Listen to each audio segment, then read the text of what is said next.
Have you ever wondered what the best romance manga is? Today I'm going to be reading the first chapter of the top 10 best-selling romance mangas of all time, but we're going to be ranking them S through D, low continually.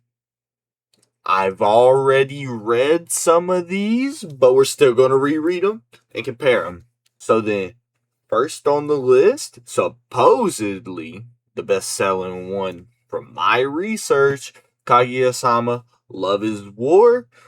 Now, if you don't know about this greatness, it's about two genius student council members who are in love, but their pride prevents them from confessing, and they go into like elaborate battles to force the other one to break first.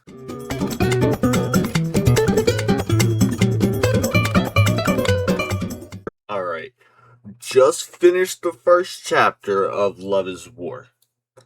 I do own this and have seen, I believe, the first season of the anime, so I'm not completely new to this series. But I really don't like the fast pacing of the first chapter. To be honest, it's still really good. I like the way it's laid out. I really like how it gives a very brief backstory on both characters, although it does focus more on Kaguya, and it introduces a third character, Chika, who is like a prominent side character. I feel like this is starting off like a really strong A, but I could see it moving maybe up or down depending on the rest of these. But we do have some heavy hitters in here, like Wotakoi, Horimiya, A Sign of Affection, Nana. Honestly, all of these are really strong. So I have to feel a little more critical. So maybe instead of starting out at A, we'll start it at B. Our next one is Fruits Basket. The premise is a heartwarming and emotional story about Toru, who moves in with the enigmatic Soma family and works to break their generational curse, which transforms them into Chinese zodiac animals. I have seen the remake of the anime, but it's been a couple years and I haven't watched all of it. So I feel like I'm kind of coming in fresh to this. Alright, we're gonna go ahead, hop into the first chapter. You'll see the time lapse of that, and then we'll come back here, rank it, and I'll give you guys my opinion.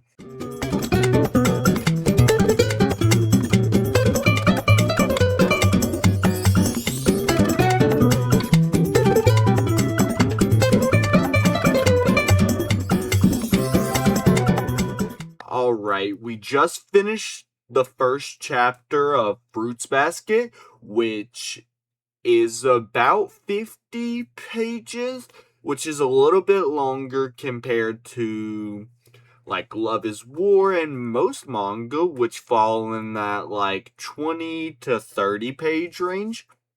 I do like that though, because it gives more time to flesh out the characters, do a little more world building, but I still think that this series is a little dated. I mean, of course it is. It's from the early 2000s. You can tell that definitely in the art style. Still very good writing, but with it having that longer first chapter, it gives more of a chance to flesh out more characters. So instead of in that 1 to 3 range, you get about, I want to say 3 to 5 characters. Some of them are not as fleshed out, but they're still very integral to the first introductory. So the main characters that I'm gonna focus on talking about is Yuki, Toru. Yuki and Toru are the main focus of this. You get to learn about Toru and her backstory about her mom and dad being dead, And then you also get to follow up with Yuki. It doesn't speak on his backstory, but the world around his characters. Like how people at school view him, and how he has a, like, fan club essentially. But also, you see that he's a freshman, which also leads to Toru being considered a first year freshman, whatever you want to call it, right? Which gives you a good basis of age.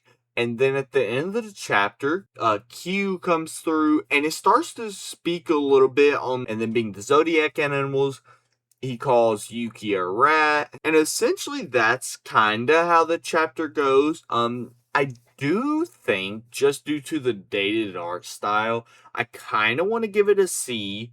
I think it's on the upper echelon of C. The art style is going to be the biggest hindrance. Next up, we have From Me to You. I personally don't know anything about this. I do have a little synopsis on it. The main character is feared for looking like the girl from The Ring. I don't know what that is. She finally steps out of her shell, making friends and falling in love with the most popular guy in the school. We're gonna go ahead, read this, and then I'm gonna get back to y'all whenever I'm done with that, and I'll give you my review and rank.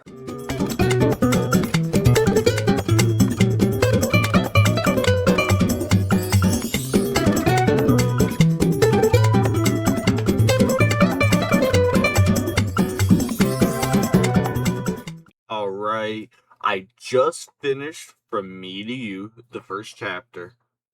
Honestly, I really love the pacing. It is technically chapter 0, a prologue, but I'm gonna say that's the first chapter because it's the first chapter of the first volume. It delves really deeply into the character, which I appreciate, of Sawako Kuronuma, and how she's bullied for how she looks, and people think she's scary and can summon ghosts, which completely abnormal ideas and such, and thinking all these paranormal things just because how she looks. This is a series I haven't really heard about for being so popular. Of course, I've seen it on anime sites and in bookstores and such, but I've never really heard people talk about it in detail. This is definitely a series I would look into. The prologue was, I felt, a bit long, but I do appreciate that it delves into Sawako recognizing her feelings, and it doesn't take, I will say, I appreciate that it doesn't take 50 to 100 chapters to dive into the feelings from Sawako, and it's addressed in this first chapter. It's really interesting though, because you don't see that a lot from romance series. Another series I'll say that doesn't address the feelings for 50 to 100 chapters. I will say I appreciate that it doesn't take 100 so chapters to delve into the feelings of these characters, and it gets addressed very head on in series like My Dress Up Darling and Toradora and these other very popular romance series. It takes a bit longer to delve into those feelings. I will say I do like how it addresses bullying a little bit. I'm not crazy about it in the first chapter. I just feel like they move on past it too quick. Whereas in a realistic world, things don't resolve that easily. But I do think it's a very strong start from a manga, especially a romance manga. Honestly, I'm gonna rank this in an A. I'm a big fan of the art and of the initial opening of the story. Whereas a lot of other stories don't have as strong of openings. Next on our list is A Sign of Affection. I have seen the anime for this. Wonderful, honestly, in my top 5 of the past couple years that I've watched. If you haven't read it or don't know about it, it's a sweet modern romance between the main love interest, Yuki, who is a deaf college student, and Itsuomi, a hearing boy who travels and introduces her to a world of new experiences. I love their dynamic in this story. I haven't read the manga, so we're gonna dive into this first chapter, but this is a great story. I would love to see the difference between the manga and the anime, so we're gonna go ahead and delve into this next.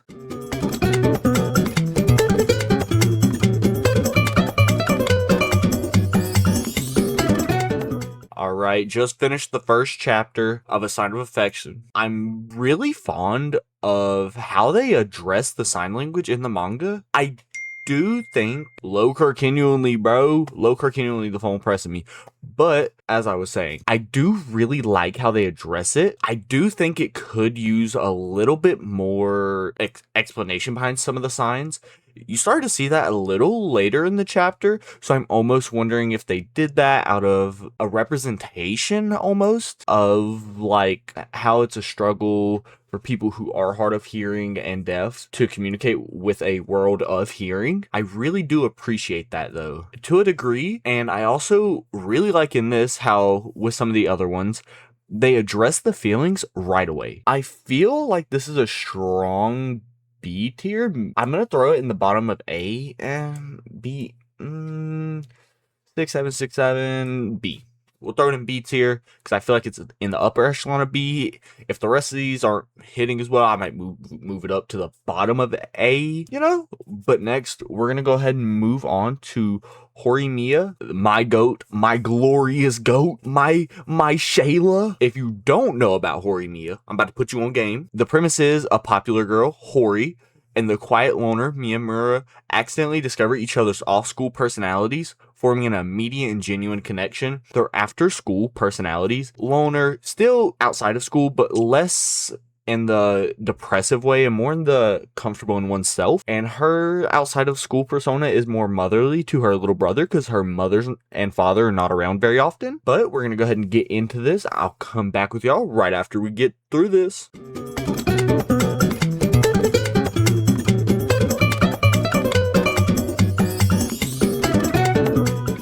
Just got done reading the first chapter of some peak Horimiya. Alright, we already just gonna go ahead and rank this in S tier. I really like how they touch on some of the flirting. There's a bit of a slow burn, but it's not as slow as traditional romance manga and anime. But also the aspects and dynamics of the characters, showing their emotions of getting slightly jealous and also acknowledging that they shouldn't feel that way over someone they're not with. And then touching base on how it's unique for them to see each other in this state. And also just acknowledging the difference in appearance and perspective from each other outside of school. It's a wonderful aspect. Great art. Great story. Great characters. Everything. And then you also get to touch base on two side characters, Sota and Yuki. Sota being Hori's younger brother, and then Yuki being Hori's friend, and you barely touch on her. You do touch a little more on Sota, her younger brother. Next up, we're going to be reading another peak series, Wotakoi, Love is Hard for an Otaku. This is a josei. It's a little more adult-based than your shonen and shoujo series. If you don't know about Wotakoi, the premise is a realistic and funny romance between two working adults who are both very passionate about their otaku life and trying to balance their hobbies. This is a series I have briefly read in the past. I think I read the first volume or two. I am excited to delve back into this because from what I remember, it was really good. And there also are two very important side characters who I don't have the names written down for / don't remember. So we'll probably bring those up when we touch base again. But we're going to go ahead and cut to me reading and then we'll cut back to y'all.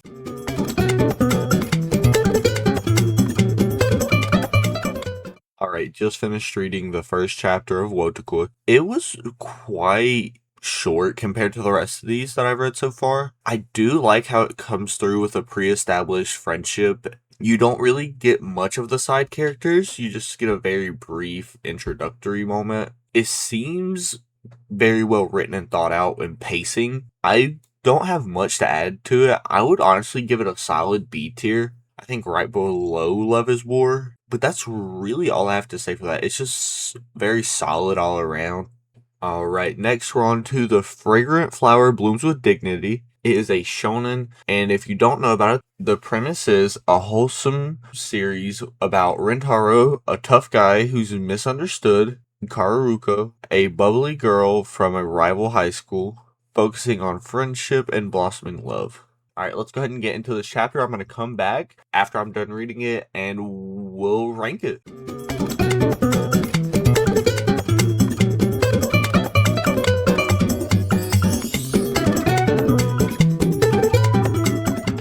I just finished the first chapter of The Fragrant Flower Blooms with Dignity. Honestly, this is one of the best starts to a romance manga I've noticed in this tier list so far. I thoroughly enjoy this series. I think I'm probably going to end up picking it up and collecting it. But to give you guys a brief rundown of it, the scary delinquent, Rentaro, isn't actually a delinquent. He's just viewed that way because of his physical appearance. But he also has the habit of apologizing to people and feeling very misunderstood, which I think is a great character dynamic. And then you have Karuuko, a bubbly girl from the rival school.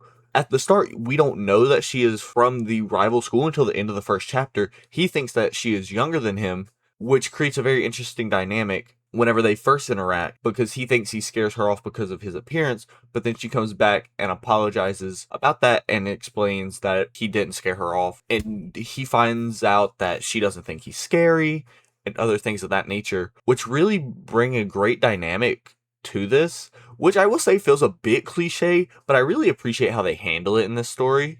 But for my ranking, I'm gonna put this in, we're gonna do like high A tier. Next up, we have Skip Beat, which is a shoujo. The premise is Kyoko dedicates her life to her childhood friend who becomes a star, only to be abandoned by him. She vows revenge by entering showbiz, leading to a slow burn romance with a actor. Alright, we're going to hop into the first chapter of this. We're going to see how it is. I know this is a classic story, so I'm hoping it's going to be as great as I've heard. But let's jump into this, see where it ranks on the tier list.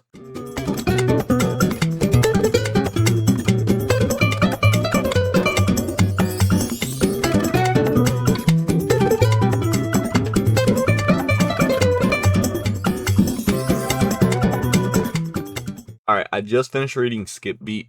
I think it's really good. I'm not crazy about how it handles some of the things like Kyoko's relationship, which I do understand for the sake of the story, it needs to be handled that way. And also, I'm trying to take, the period of when this was written. I do like it, and I think it has some really nice comedy elements as well as other shoujo elements, such as focusing on the relationship and celebrities and the way those things get handled in shoujos compared to just regular shonen romances. I do personally think, though, that the comedy is a lot more prevalent than anything else. So for a romance story, it probably ranks in like C or D for me, but due to the comedy, I'm going to rank it in like the upper echelon of D, or not D, the upper echelon of C, just because that comedy is probably the best thing about it at the first, like throughout the first chapter. But we can like pick it up or something, maybe. It's a story that's interesting. I don't think I'd collect it, but definitely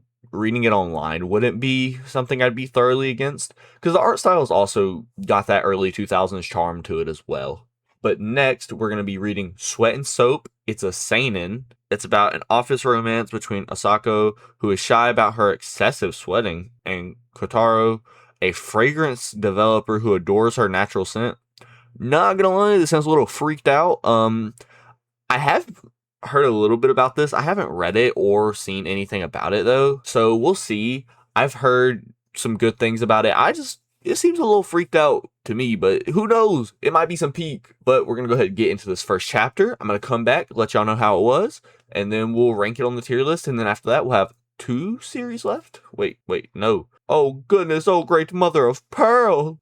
The tier list got reset. I need to put a sign of affection back in here. Then we'll have one thing left after we finish Sweat and Soap. Alright, I'm gonna go ahead and hop into this. You guys will get the sped up version of this. So we'll reconvene.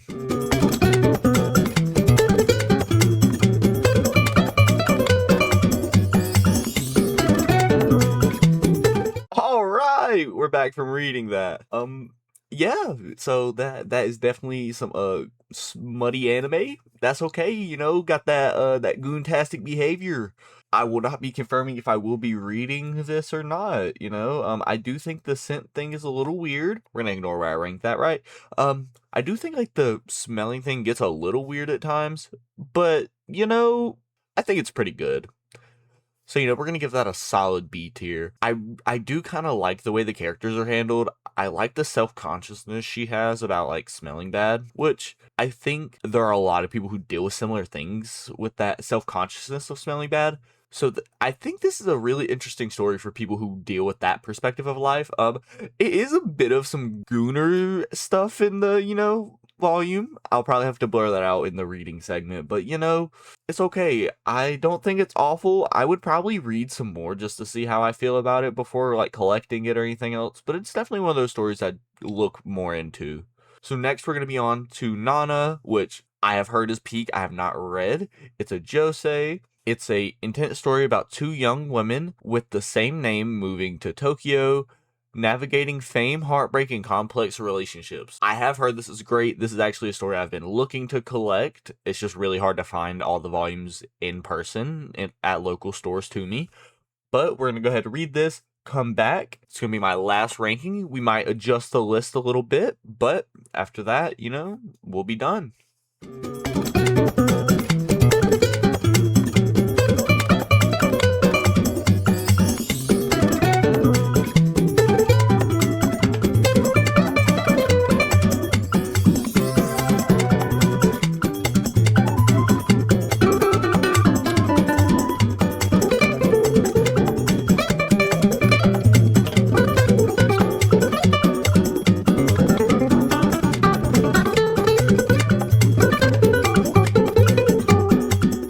Just finished reading Nana.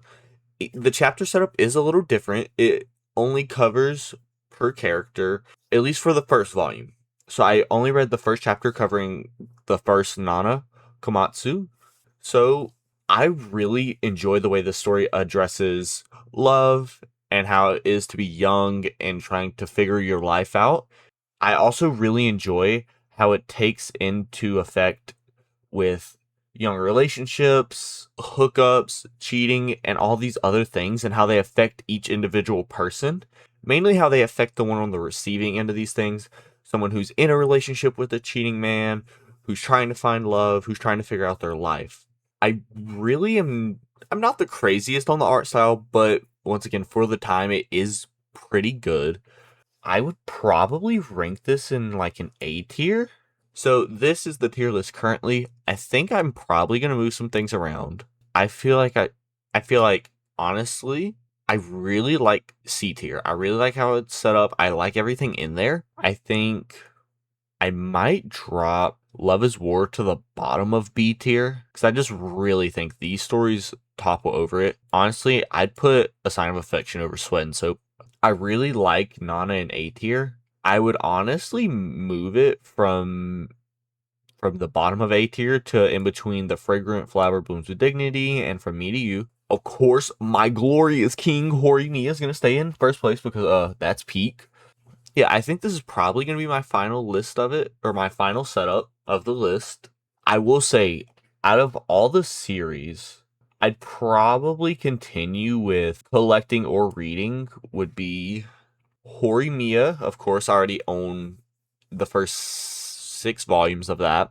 I'd probably continue with The Fragrant Flower Blooms with Dignity. I would definitely start collecting Nana, even though I'm already looking for it. I do already have Love is War. I have the first 8 volumes of that, so I'm definitely going to keep collecting that now, especially. I don't think I'd really touch on Fruits Basket or Skip Beat, although I have already watched Fruits Basket, so I feel like that's good enough for my personal perspective.